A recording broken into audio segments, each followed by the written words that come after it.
You want me to put that on my Tudor?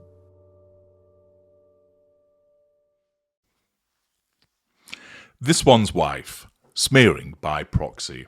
Hello, I'm hgtudor.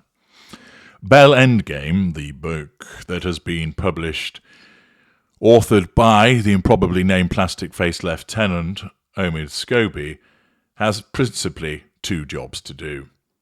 The first is to make this one's wife look like a saint, that she is this wonderful and amazing woman who has been hard done to, who has been attacked without due cause, whose life has been made a misery by the bigoted and racist royal family.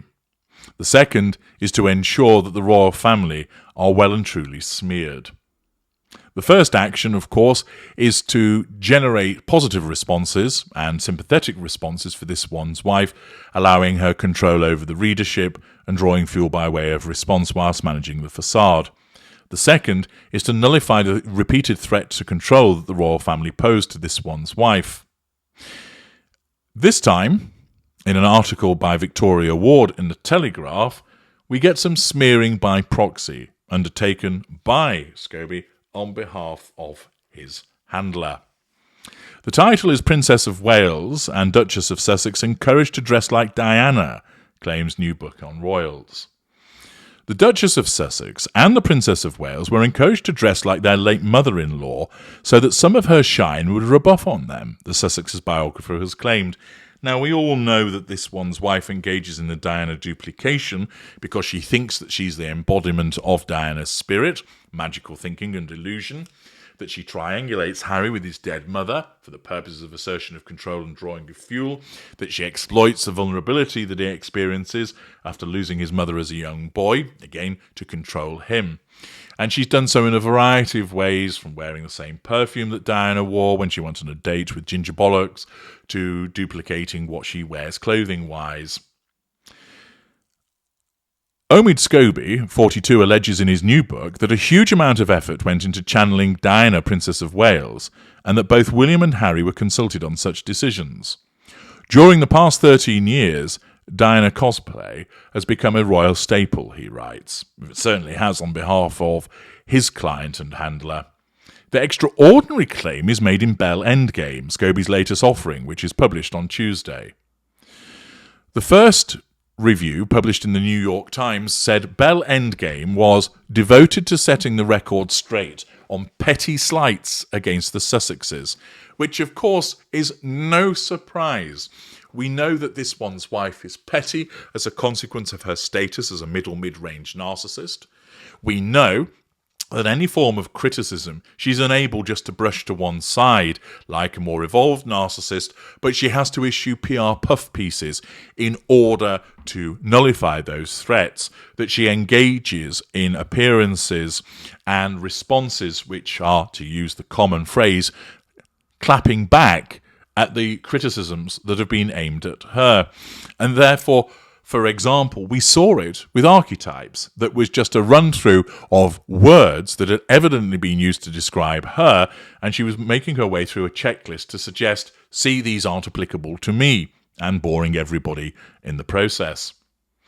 The New York Times has picked up on the fact that these slights against them should really be brushed off. They're petty, but this one's wife cannot help herself, but have to utilise the mouthpiece that is Omid Scobie to set the record straight, at least according to her worldview. This also includes the now infamous row between this one's wife and Catherine over who made who cry at a bridesmaid dress fitting.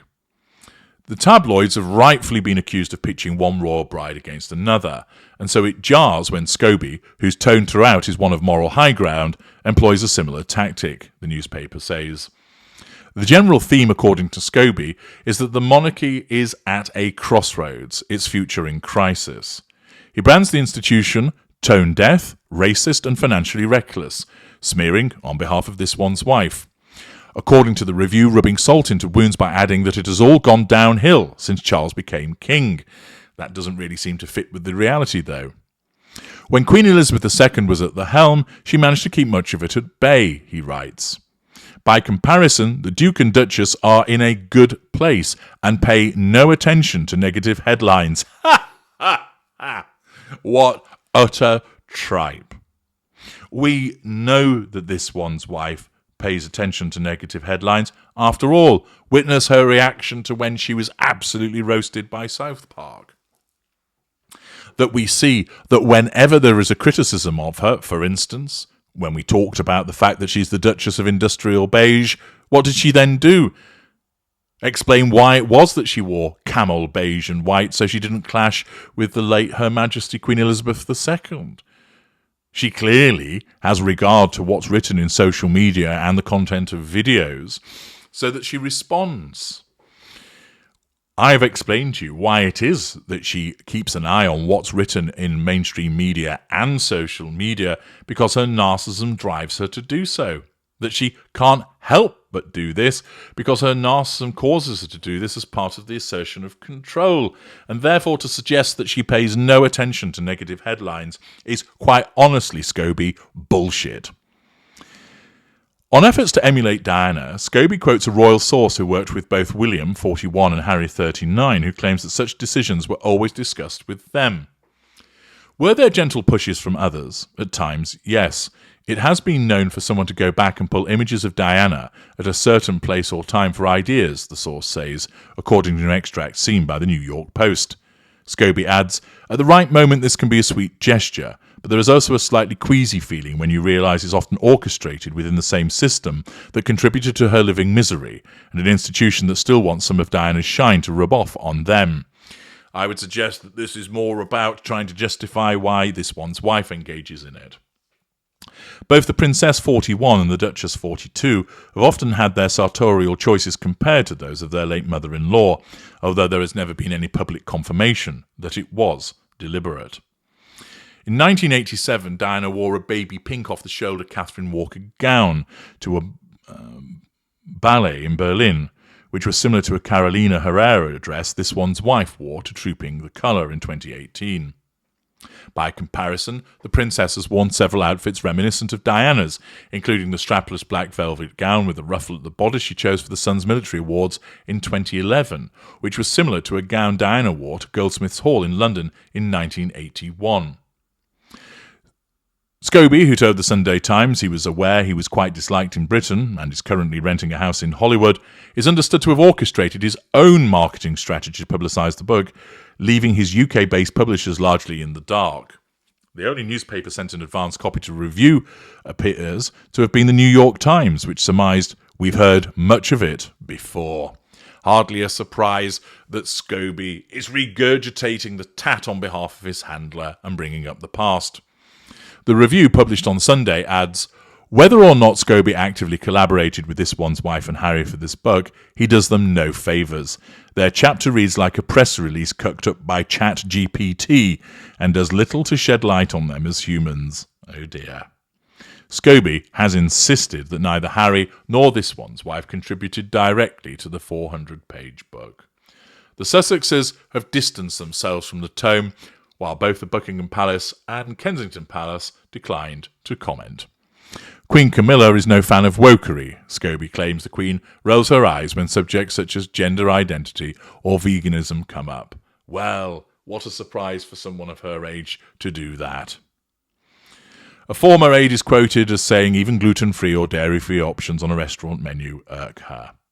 It then repeats what was said about her apparently thanking Piers Morgan for defending the firm. Scobie suggests that Buckingham Palace lied when it said Camilla would never be queen. However, he notes that she is now finally tolerated by the public. He also appears to have been unable to resist a reference to Tampongate, a private telephone conversation between Camilla and Charles in 1989 that was recorded without their knowledge. He then goes on to smear the Princess of Wales again, about small achievements, etc., and then claims that the princess copies this one's wife's dress sense. Yeah, she wishes, and suggests that her Hold Still lockdown photo project is reminiscent of this one's wife, 2018 Grenfell cookbook together. The book also takes aim at the king, who is often envious of his son's popularity. Well, that may well be right, he is a narcissist, and is said to have used Harry's teenage drug troubles to improve his own image.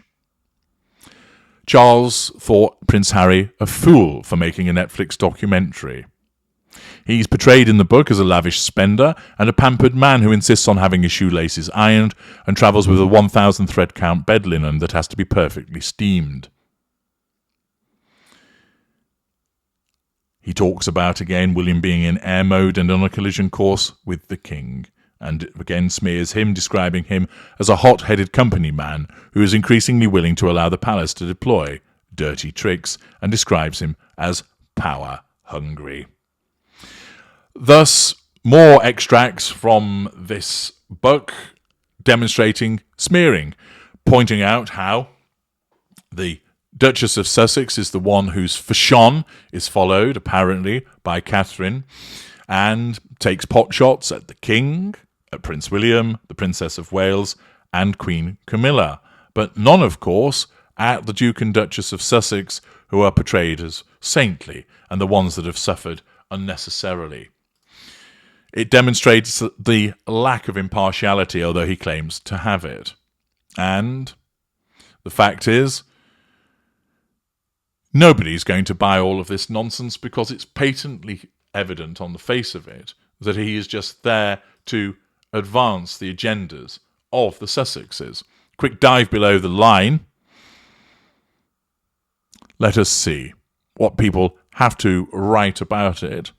Michael Brown. This one's wife, according to a source, is building something more accessible, something rooted in her love of details, curating, hosting, life, simples, pleasures, and family. No, all she is doing is for her own benefit, as she sees getting laid by a prince the right thing to do, whatever as long as it's for her. What a total waste of space, and of course she had nothing to do with the book apart from a small payment somewhere along the line. Tracy Ann Neville. Why is the Daily Telegraph repeating the invented fantasies of the Sussex's chosen mouthpiece? He's not a royal biographer. He's a bitter, partisan obsessive whose work is little more than deluded fan fiction. Bob Dixon. Never heard of Scobie until Daily Telegraph started writing about his pro-Ginger Whinger book. Davy Navy. Why are you giving this twerp and his juvenile blurb any publicity at all? Susan Wood. There is only one bell end game for the Sussexes and their little sidekick Scobie, and that is to never be trusted again and kept well away from our royal family. End of. E.A. Lawson. Why is the Daily Telegraph giving this clown's book the oxygen of publicity? It's garbage based on innuendo, not on facts. Tahiru Arturo. True, you're 100% correct, but the Gingers have their agent provocateur in Ward promoting their little pet amoeba's drivel, and the Daily Telegraph loves it. Jan Lowe, another puff piece from Victoria Ward, pushing the victimhood of Baldy and the Bronzer. Yawn. Jeremy Buxton. 300 years ago, Alexander Pope described someone very like Scobie. Let me flap this bug with gilded wings, this painted child of dirt that stinks and stings, whose buzz the witty and the fair annoys, yet wit ne'er tastes, nor beauty ne'er enjoys. Shaw Travis. With the book title of Bell End Game, one might hope that this is the last, but I suspect he'll churn out more of this fiction. Daisy Clarkson. What a load of old junk this book looks to be. David Littlewood. As the saying goes, you believe that, you believe anything. Must we have these fantasies forced upon us by second and third-rate hacks? DDYY. It's just pure fantasy from Scobie. I really think the three of them ought at this stage they'd have brought the royal family down, but instead they're globally despised. Harry's too stupid to see this. Harry's wife, who I genuinely believe is mentally unstable, seems oblivious to this as well. Netflix will drop them by Christmas. Grumpy Old Cow. Why give this so-called author any publicity? His book is a typical example of a dodgy author preying on people who cannot answer him back. John Woods. Omid Scobie. Noun. Popular slang for excretia, e.g. I'm off for a Scobie, or I'd give that 10 minutes. Someone's just had an Omid. Well, once again, an attempt to smear on behalf of this one's wife, pumped out through the excretia, which is Bell End Game. I'm H.G. Tudor. Thank you for listening.